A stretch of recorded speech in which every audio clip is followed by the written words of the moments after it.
हमारा आप लोगों से रिक्वेस्ट है, वीडियो अच्छा लगे तो सब्सक्राइब करिए, बेल आइकन को जरूर प्रेस कर लीजिए, लाइक करिए और शेयर करिए। गुड मॉर्निंग, मैं रेणु त्रिपाठी मिश्रा सर की क्लास से आपको ब्लूम टैक्सोनॉमी पढ़ाऊंगी। Bloom taxonomy.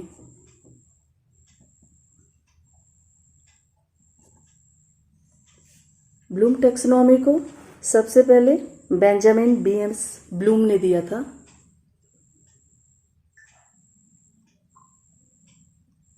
बेंजामिन ब्लूम ने दिया था।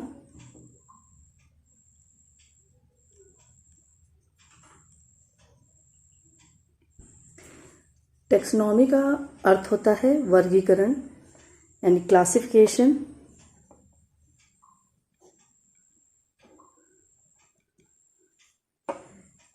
जब इसका प्रयोग शिक्षा के क्षेत्र में किया जाता है तब इसका तात्पर्य शैक्षिक उद्देश्यों के एक व्यवस्थित क्रम से लिया जाता है, जिसे systematic classification of educational objective कहते हैं।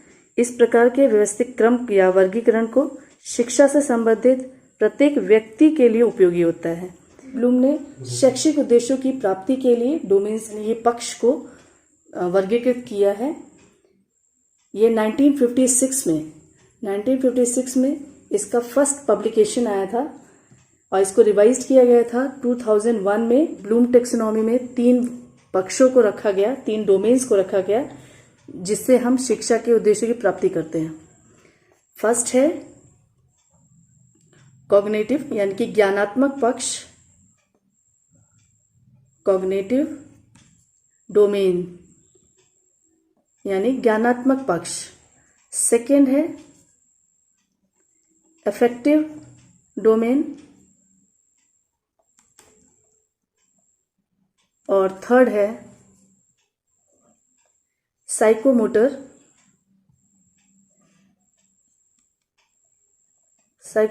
डोमेन। हम इन तीनों के बारे में एक एक करके। सबसे पहले कॉग्निटिव डोमेन। कॉग्निटिव डोमेन जो है वो ब्लूम ने दिया था 1956 में। कॉग्निटिव डोमेन को ब्लूम ने 6 स्टेप्स में डिवाइड किया। सबसे पहला है 6 स्टेप्स कौन से है? ज्ञान, बोध, प्रयोग, विश्लेषण, संश्लेषण और मूल्यांकन। यानी सबसे पहले है नॉलेज यानी कि ज्ञान। सेकेंड है आपका बोध यानी कि कॉम्प्रिहेंशन।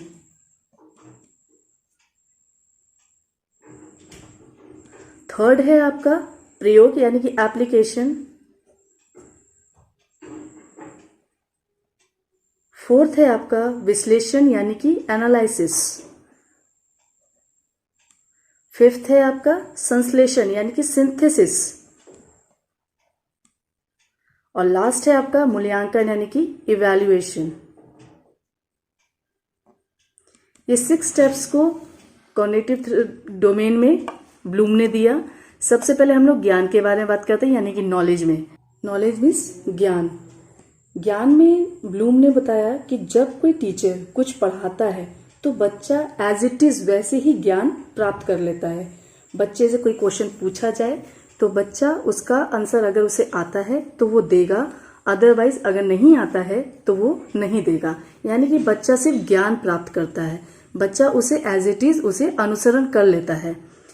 इसमें सबसे पहले जो स्टूडेंट है वो रिकॉल करना सीखता है, रिकॉग्नाइज करना। रिकॉल मतलब अनुसरण करना, रिकॉग्नाइज मतलब पहचानना। फिर उसके बाद जो उसे समझ में आता है उसका ऑथेंटिक वर्ड या फिर अप्रोप्रिएट आंसर देना सीखता है। तो सबसे पहले इसमें रिकॉल करना सीखता है, रिकॉग्नाइज करना, रिकॉल मीन्स अनुसरण करना सीखता है और रिकॉग्नाइज करना सीखता है। रिकॉग्नाइज करना सीखता है, इंफॉर्मेशन लेना स्टार्ट करता है, आइडियाज, और जो भी उसने सीखा है, जो उसने ज्ञान प्राप्त किया है उसे एज इट इज उसे अपने दिमाग में या माइंड में यानी ज्ञान में रखता है। सेकेंड आपका है कॉम्प्रिहेंशन यानी कि बोध। बच्चे को ज्ञान हो चुका है, अब बच्चा कॉम्प्रिहेंड करना सीखता है। कॉम्प्रिहेंशन बच्चे को ये पता है, अगर हम नॉलेज में बात करें तो बच्चे को हमने बताया कोई क्वेश्चन कि भारत की राजधानी दिल्ली है, तो बच्चे को दिल्ली पता चल गई कि भारत की राजधानी है। पर जब ये ज्ञान प्राप्त हो जाता है तो बच्चा कॉम्प्रिहेंशन में जब आता है तो वो दिल्ली के बारे में जानने की कोशिश करेगा, यानी कि उसको डिफाइन करने की कोशिश करेगा, कॉम्प्रिशिएंट करने की कोशिश करेगा, यानी कि बोध करने, अंडरस्टैंड करने की कोशिश करेगा। इसमें बच्चा एक्सप्लेन करना सीख जाएगा, डिस्क्राइब करना सीख जाएगा, समराइज करना सीख जाएगा। ठीक है, जब बच्चे को ज्ञान हो गया है उसके बाद से बच्चे को बोध भी हो गया है, यानी कि कॉम्प्रिहेंशन भी हो गया है। उसके बाद से बच्चा प्रयोग करना सीखेगा। प्रयोग मतलब अप्लाई, एप्लीकेशन। प्रयोग मतलब एप्लीकेशन। एप्लीकेशन में स्टूडेंट क्या करेगा? अप्लाई करना सीखेगा, यानी कि बच्चे को भारत की राजधानी दिल्ली पता है, उसे एक ज्ञान हो गया है। उसके बाद से उसके बारे में वो डिफाइन करना भी, डिस्क्राइब करना भी सीख गया है, डिफाइन करना भी सीख गया। अब उसे अप्लाई करेगा, यानी कि उसके बारे में, दिल्ली के बारे में और भी चीजें जानने की कोशिश करेगा। अब बच्चा से उसे अप्लाई करना सीखेगा। कहीं और भी कोई क्वेश्चन उसके बारे में पूछता है, उसके बारे में कोई निबंध लिखने के बोलेगा, तो वो दिल्ली के बारे में पूरी चीजों को बताएगा, यानी कि एप्लीकेशन में अप्लाई करेगा, डेमोन्स्ट्रेट करेगा, यूज करेगा। इसके बाद से बच्चा एप्लीकेशन करना यानी कि अप्लाई करना सीख गया। उसके बाद से बच्चा एनालाइज करेगा। एनालाइज मतलब जो जो चीजें सही हैं और जो जो चीजें गलत हैं उन्हें इंक्लूड करेगा और उसको सही तरीके से बनाने की कोशिश करेगा, यानी कि कैटेगराइज करेगा, कैटेगराइज करेगा, कंपेयर करेगा, सेपरेट करेगा, यानी कि जो चीजें सही हैं उसे अप्लाई करेगा। अप्लाई करने के बाद से जो चीजें सही हैं उसे इकट्ठा करेगा, जो चीजें गलत है उसे हटा देगा और फिर उसमें कैरेक्टराइज करना स्टार्ट कर देगा। बच्चे ने ज्ञान प्राप्त कर लिया है, उसके बाद से उसने कॉम्प्रिहेंशन यानी बोध भी कर लिया है।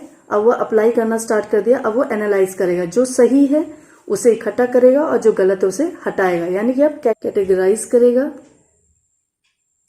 कंपेयर करेगा कि क्या चीजें सही हैं, क्या गलत है, और फिर सेपरेट करेगा। एनालाइज करने के बाद से वो सिंथेसिस करेगा, यानी कि संश्लेषण करेगा।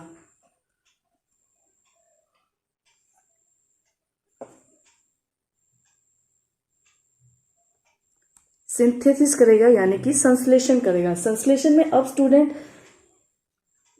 अप्लाई करना भी सीख गया, एनालाइज करना भी सीख गया। अब वो अपने आइडियाज से दूसरे आइडियाज को कंपेयर करके नई थ्योरी बना सकता है, रिक्रिएट कर सकता है, यानी कि अपनी एक आइडिया से दूसरे आइडिया को कंपेयर करेगा और नई थ्योरी बनाएगा, यानी कि सबसे वो रिक्रिएशन करना स्टार्ट करेगा, रिक्रिएशन स्टार्ट करेगा, क्रिएट करेगा, कुछ नई चीजें क्रिएट करेगा, इन्वेंट करेगा और डेवलप भी करना सीख जाएगा।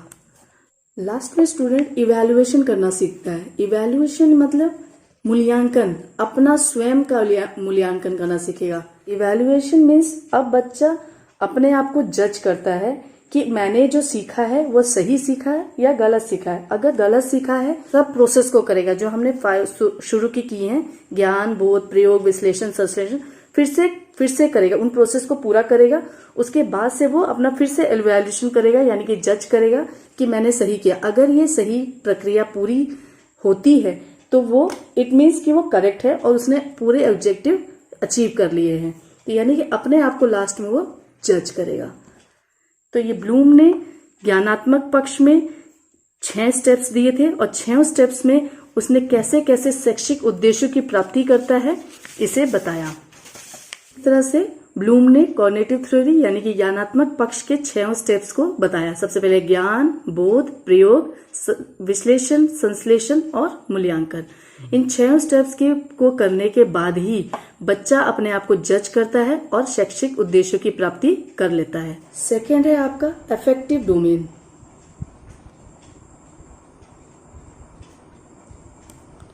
अफेक्टिव डोमेन यानी कि भावात्मक पक्ष। अफेक्टिव डोमेन को 1964 में डेव कैथवॉल ने दिया था। अफेक्टिव डोमेन को इन्होंने 5 भागों में बांटा। रिसीविंग, रिस्पॉन्डिंग, वैल्यूइंग, ऑर्गेनाइजेशन और कैरेक्टराइजेशन। सबसे पहले है रिसीविंग, इसको हम लोग एक ट्रायंगल के थ्रू पढ़ते हैं।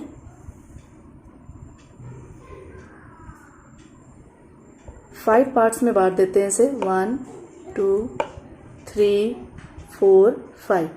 फर्स्ट है रिसीविंग। रिसीविंग मीन्स ग्रहण करना। रिस्पॉन्डिंग, रिस्पॉन्डिंग मीन्स अनुक्रिया करना। नेक्स्ट है वैल्यूइंग। वैल्यूइंग मीन्स अनुमूल्यन, अनुमूल्यन यानी कि मूल्य स्वीकार करना। नेक्स्ट है ऑर्गेनाइजेशन। ऑर्गेनाइजेशन मीन्स संगठन, संगठन या व्यवस्था। लास्ट है कैरेक्टराइजेशन। कैरेक्टराइजेशन मीन्स विशेषीकरण, जो आपका कैरेक्टर है। रिसीविंग मीन्स ग्रहण करना, यानी कि जब बच्चा, इसको एक एग्जाम्पल से हम देख सकते हैं कि जब बच्चा कोई चीज रिसीव करता है, जैसे हमने कुछ पढ़ाया आपको, आपने कोई क्वेश्चन पूछा, हमने, आपने उसे रिसीव किया, आपने उसे ग्रहण किया, उसके बाद से आपको वो आंसर समझ में आया तो आपने रिस्पॉन्ड किया, अनुक्रिया किया। उसके बाद से आपने उसे अपने मूल्य में डाला, यानी कि आपने उसको अच्छी तरह याद कर लिया और अब वो आपके मूल्य बन गए। और नेक्स्ट फिर आपने उसे संगठित किया और फिर उसने आप लास्ट में आप अपने आदत में उसे डाल लेते हैं। एक बच्चे के थ्रू देखते हैं कि बच्चे को हम शेयरिंग केयरिंग सिखाते हैं, तो बच्चा उसे रिसीव करता है, ग्रहण करता है। उसके बाद से वो अनुकरण, हमें देख के अनुकरण करता है, कोई अनुक्रिया, हमें देखकर वो अनुक्रिया करने लगता है। उसके बाद से वो उसकी वैल्यू बन जाती है, यानी कि उसके मूल्य बन जाते हैं।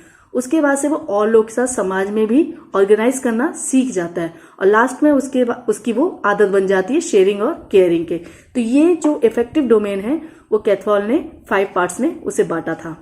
ठीक है, नेक्स्ट है आपका psychomotor domain.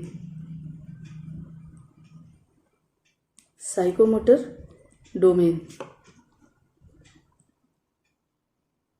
Psychomotor domain Simpson ने दिया था 1972 में।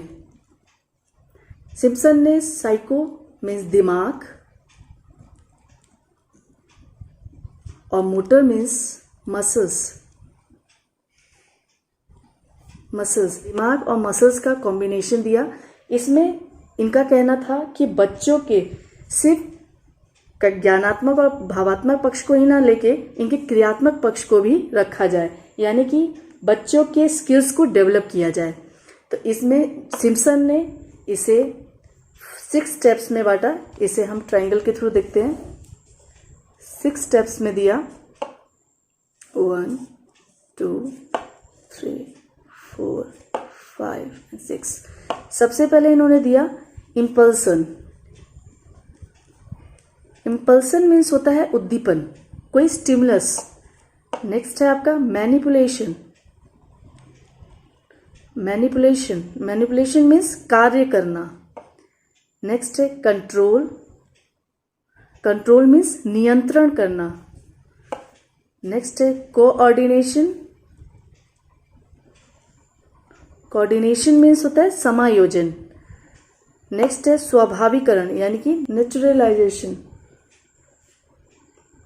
नेचुरलाइजेशन। और लास्ट है आपका हैबिट फॉर्मेशन। हैबिट फॉर्मेशन, सबसे पहले इम्पल्शन। इम्पल्शन होता क्या है? उद्दीपन, यानी कि अब हम एक एग्जाम्पल्स के थ्रू देखेंगे कि बच्चे को अगर एक बाइक सीखनी है तो बच्चा के लिए उद्दीपन क्या है? बाइक है। वो बाइक देखता है, उसे सीखने का मन करता है, तो वो बच्चा देखता है कि कैसे क्लच दबाते हैं, कैसे बाइक को चलाना सीखते हैं, उन्हें वो देखने की कोशिश करता है। उसके बाद से वो चलाने की कोशिश करता है, यानी कि मैनिपुलेट करता है। उसमें कई चीजें अपने आप से ट्राई करता है कैसे चलाना है, कई बार गिरता भी, कई बार उठता है, उसे मैनिपुलेट करना सीखता है। उसके बाद से वो कंट्रोल करना सीख जाता है, धीरे धीरे चलाते चलाते वो कंट्रोल करना सीख जाता है। फिर वो कोऑर्डिनेट करेंगे अपने हाथों के स्किल्स को, यानी कि उसके वो क्लच दबाने से उसके हाथ मूव कर रहे हैं, उसकी बॉडी मूव कर रही है, वो कैसे उसको चलाना है वो कोऑर्डिनेट करना सीख जाता है। उसके बाद से उसके नेचर में आ जाता है, उसको ये याद नहीं रखना है क्लच कब दबाना है, हैंडल कहाँ चलाना है, कहाँ मोड़ना है, ये इसके नेचर में आ जाता है। उसके बाद से वही उसकी हैबिट फॉर्मेशन हो जाती है, यानी कि उसके हैबिट में आ जाता है। तो इस एग्जाम्पल के थ्रू हम साइकोमोटर डोमेन पढ़ते हैं। इस तरह से हमने तीनों डोमेन्स को पढ़ा, ज्ञानात्मक पक्ष, भावात्मक पक्ष और क्रियात्मक या मनोगत्यात्मक पक्ष को पढ़ा। ज्ञानात्मक पक्ष में ज्ञान, बोध, प्रयोग, विश्लेषण, संश्लेषण, मूल्यांकन 6 स्टेप्स को पढ़ा। इफेक्टिव डोमेन में रिसीविंग, रिस्पॉन्डिंग, वैल्यूइंग, ऑर्गेनाइजेशन और कैरेक्टराइजेशन। और क्रियात्मक पक्ष यानी कि साइकोमोटर डोमेन में इम्पल्सन, मैनिपुलेशन, कंट्रोल, कोऑर्डिनेशन, नेचुरलाइजेशन और हैबिट फॉर्मेशन पढ़ा। इसके बाद से इसका नया वर्जन आया 2001 में, जिसे एडरसन और कैथवाल ने दोनों ने ब्लूम टैक्सोनॉमी को रिव्यू किया, उसका पूरी थ्योरी का एनालाइज किया और जिसे हम अब ब्लूम डिजिटल थ्योरी कहते हैं। ये कई बार क्वेश्चन भी पूछता है कि ब्लूम टैक्सोनॉमी का रिवाइज्ड वर्जन कब आया, तो 2001 में ब्लूम डिजिटल थ्योरी के नाम से आया। ब्लूम डिजिटल थ्योरी का नाम, इसे एडरसन और कैथवाल ने दिया था। इन्होंने इसका रिव्यू किया और पूरी थ्योरी को एनालाइज किया। इसका हम पूरा स्ट्रक्चर देखते हैं, इसका हम दोनों को डिवाइड करके देखते हैं। इसमें भी 6 पार्ट्स थे जो कि ब्लूम ने दिया था और इसको एडरसन और कैथवाल ने दिया था, जो न्यू वर्जन है। 1 2 3 4 5 6 1 2 3 4 5 6। इसमें सबसे पहले नॉलेज, तो इसमें रिमेम्बरिंग को रखा गया। इसमें कॉम्प्रिहेंशन है, तो इसमें अंडरस्टैंड को रखा गया। इसमें आपका एप्लीकेशन है, इसमें अप्लाई को रखा गया। इसमें आपका एनालिसिस है, इसमें एनालाइज रखा गया। इसमें आपका सिंथेसिस है, तो इसमें आपका इवैल्यूएशन रखा। इसमें आपका इवैल्यूएशन है, लास्ट में आपने पढ़ा था इवैल्यूएशन, तो इसमें लास्ट में इसको क्रिएट कर दिया गया। इन्हीं दोनों को सिर्फ चेंज किया गया था। सिंथेसिस की जगह इसको क्रिएट कर दिया गया यहाँ पर और इवैल्यूएशन को नीचे ला दिया गया। यानी कि बच्चा रिमेंबर के बाद अंडरस्टूड करता है, अंडरस्टूड के बाद से अप्लाई करना सीखता है, फिर उसके बाद से विश्लेषण करना सीखता है यानी एनालाइज करना सीखता है, बाद में अपना मूल्यांकन करता है और नई चीजों को क्रिएट करता है। जबकि यहाँ पर सिंथेसिस सेकंड स्टेप में आता है, उसके लास्ट में आपका इवैल्यूएशन आता है। तो ये जो वर्ड्स थे ब्लूम के, वो सब नाउन वर्ड्स थे। ये जो वर्ड्स थे सब नाउन वर्ड्स थे, जिसे एडरसन और कैथवाल ने वर्ब यानी कि क्रियाशील बनाने की कोशिश की, कि बच्चों के सभी स्किल्स का अच्छी तरह विकास होना चाहिए। नाउन से वर्ब में इन्होंने कन्वर्ट किया। ये थी आपकी पूरी ब्लूम टैक्सोनॉमी। आगे हम और भी थ्योरीज पढ़ेंगे। Thank you.